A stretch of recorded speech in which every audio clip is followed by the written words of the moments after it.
लेकिन सलमान फारसी रज़ियल्लाहु अन्हु ने उनसे कहा कि अपना रोजा तोड़ो और खाना खाओ। हजरत सलमान की बात पर मजबूरन अबू दरदा ने खाना खा लिया और अपना रोजा तोड़ दिया। जिसके बाद जैसी रात हुई और जब सब सोने लगे, हजरत अबू दरदा उठे और इबादत करने लगे, जिस पर हजरत सलमान ने उन्हें दोबारा रोका कि बस करो, आप सो जाओ, तुम पर अल्लाह का हक तो है, लेकिन तुम्हारे जिस्म और तुम्हारी बीवी का भी तुम पर पूरा हक है। अगले दिन अबू दरदा सीधा रसूलुल्लाह सल्लल्लाहु अलैहि वसल्लम के पास गए और उनको ये सारी कहानी सुनाई कि कैसे उन्हें सलमान फारसी ने नमाज और रोजे से रोका है, लेकिन आप सल्लल्लाहु अलैहि वसल्लम ने भी अबू दरदा से कहा कि सलमान ने बिल्कुल सच कहा है। हजरत सलमान की इसी जहानत की वजह से हजरत अली रज़ियल्लाहु अन्हु उन्हें अपने दौर का लुकमान हकीम कहते थे और रसूलुल्लाह सल्लल्लाहु अलैहि वसल्लम ने भी हजरत सलमान को अपने क्लोज एडवाइजर्स में से बनाया था। बल्कि जब रसूलुल्लाह सल्लल्लाहु अलैहि वसल्लम पहली बार दुनिया के सारे बादशाहों की तरफ लेटर्स भेजकर उन्हें इस्लाम की दावत दे रहे थे, उस वक्त के पर्शियन बादशाह खुसरो की तरफ लेटर भी हजरत सलमान ने ही लिखा था। बल्कि हजरत सलमान फारसी ने आप सल्लल्लाहु अलैहि वसल्लम की जिंदगी में ही पहली बार कुरान फारसी जबान में लिखना शुरू किया था और इस तरह हजरत सलमान फारसी रज़ियल्लाहु अन्हु आप सल्लल्लाहु अलैहि वसल्लम के आखिरी दिन तक उनके सबसे करीबी दोस्तों में से रहे। बल्कि सिर्फ यहां तक नहीं, आप सल्लल्लाहु अलैहि वसल्लम की वफात के बाद पे हजरत सलमान खिलाफत के सबसे बड़े जनरल्स में से थे। यहां तक कि जब हजरत उमर मुसलमानों के खलीफा बने,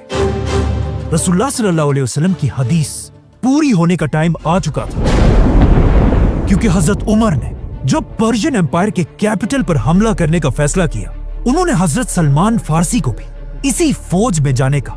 हुक्म दिया। तो अब सलमान फारसी रज़ियल्लाहु अन्हु, जो इससे बहुत साल पहले पर्शियन एम्पायर को छोड़कर मदीना की तरफ आए थे, अब मदीना की फौज का जनरल बनकर वापस पर्शियन एम्पायर की तरफ रवाना हुए।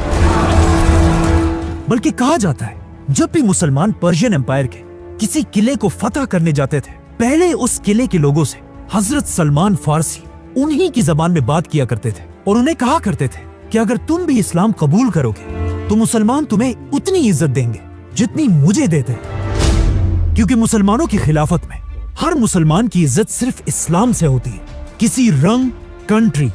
या नस्ल से नहीं। लेकिन जब उन्होंने सलमान फारसी की बात नहीं मानी, सलमान फारसी रज़ियल्लाहु अन्हु ने मुसलमानों की पूरी फौज के साथ पर्शियन एम्पायर के कैपिटल पर हमला किया और उसे फतह कर लिया, जिसके बाद हजरत उमर ने हजरत सलमान को पूरी पर्शियन एम्पायर के कैपिटल का गवर्नर बना दिया, जहां उनकी तनख्वाह 5000 गोल्ड कॉइन्स थी। लेकिन वो अपनी इस पूरी तनख्वाह को हमेशा गरीबों में बांट दिया करते थे और इतनी ताकत मिलने के बाद भी हजरत सलमान के पास अपना घर भी नहीं था। अब हजरत सलमान की उम्र भी बहुत ज्यादा हो चुकी थी, लेकिन फिर भी वो इंसाफ के लिए पूरी खिलाफत में किसी से नहीं डरते थे। यहां तक कि एक दिन मदीना में हजरत उमर सारे मुसलमानों को जमा करके उनके सामने खुतबे के लिए खड़े हुए। लेकिन जैसे ही उन्होंने अपना खुतबा शुरू किया, हजरत सलमान फारसी ने उन्हें आवाज दी और कहा, ए उमर, हम तब तक तुम्हारी बात नहीं सुनेंगे जब तक आप हमें ये ना बताएं कि आपने जो ये नया कुर्ता पहना है, इसके पैसे आपके पास कहां से आए, क्योंकि माले गनीमत में हम सबको एक एक कपड़ा मिला था, जिससे एक आम आदमी तो अपने लिए कपड़े बना सकता था। लेकिन हजरत उमर की हाइट 6.5 फुट से भी ज्यादा थी।